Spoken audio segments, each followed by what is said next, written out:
Hi, it's Scott, ROCKFILE, back with another podcast review for you. Got to talk about 2003's The Rundown in its new 4K edition. I had an inkling. I remember this movie being really good, but I haven't watched it. I mean, it's 22 years old. I didn't realize it was that old.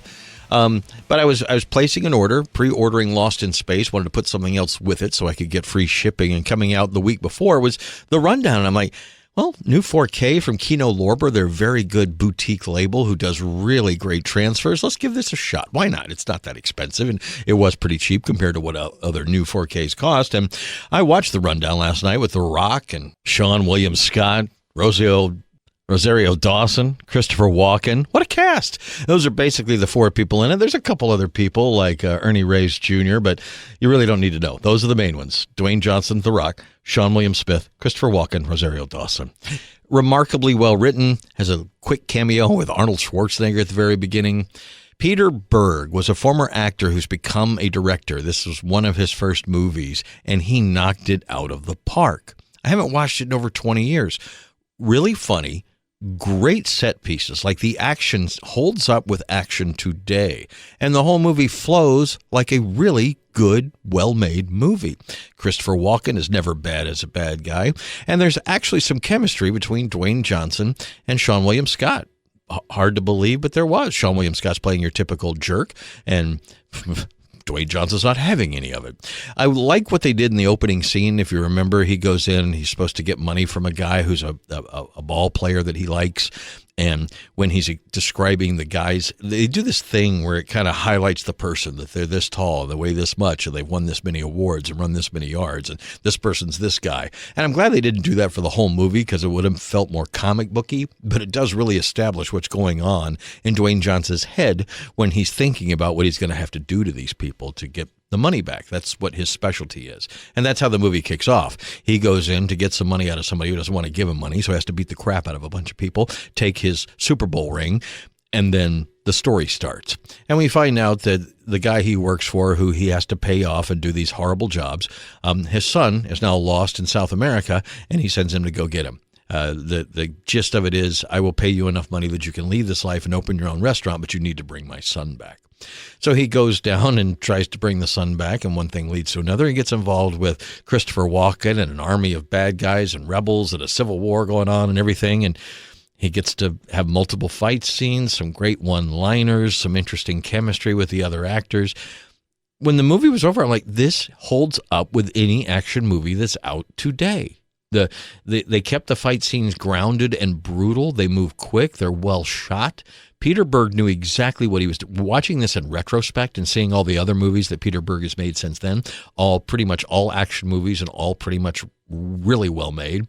He knew exactly how to play to Dwayne Johnson's strengths. He knew exactly how to keep up with a story that was a little more complicated than it really needed to be, but that made it interesting. And the fact that the one-liners fly, and there's laugh-out-loud humor, and there's even some scatological stuff that's really funny. Turns out, after watching the film, by the way, the 4K looks fantastic. You have a DTS lossless soundtrack, which is a really good 5.1. I wish they had done something with Atmos, but as 5.1 soundtracks go, I really had no complaints. There was a lot of very wide soundstage stuff, movement through the channels. It really was a good 5.1 mix. I was kind of, again, haven't watched this in 22 years, and my sound system 22 years ago probably wasn't as good as it is now. But the picture, there is a fine layer of grain, and most of the movie looks fantastic. I saw a scratch here and maybe a hair there, but other than that, it was almost a perfect transfer. It had an $85 million budget, only made $80 million. So it's kind of a flop, considering. I mean, it made almost his money back, but didn't make enough money to warrant a sequel. But they've been talking about a sequel for years because it became a cult classic on home video. The Blu-ray was released a long time ago, so this new 4K, which also comes with a Blu-ray, and that's what all the extras are on, is really worth it to pick up. The movie has been modernized. The look of it is fantastic. And they kept all of the old extras. They're in 720p. They're usually square with pillar boxed with the bars on the sides. But you get to see interviews with the director, with the actors while they were making the movie. And Unfortunately, it's not like an Arrow or an Umbrella where they've commissioned all new interviews, but this is some classic stuff. And to see Peter Berg at the beginning of his career, based on what I've seen behind the scenes with some of his other later movies, it was just very interesting to catch all that. But the main reason you want it is because this is the best the movie's ever looked. And as an action movie, it holds up better than I ever expected. Really, when it was over, I was like, I'm ready to do a podcast because that was really great.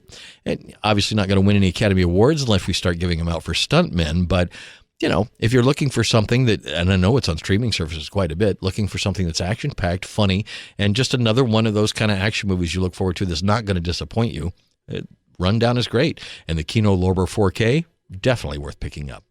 A lot more podcasts are on the way. I don't know much else to say about the movie because you've probably seen it. I think Dwayne Johnson is fine in it. Matter of fact, for an early one of his roles, I thought he was really great in the movie. He was, you know, playing to his strengths, obviously, but did a great job. Sean William Scott, Rosario Dawson, Christopher Walken. What more could you ask for in an action movie with some great action scenes, some martial arts scenes, some gunfire? There's a little bit of everything that you would want in an action movie in this. Jungle scenes, jeeps going off cliffs, all that kind of stuff. It's all in this film, and I had forgotten how good it was. So check it out if you haven't watched it in years, and pick up the 4K if you're a collector. I'm Scott, I'm ROCKFILE. More podcasts are on the way. Have a spectacular day, and thank you for listening.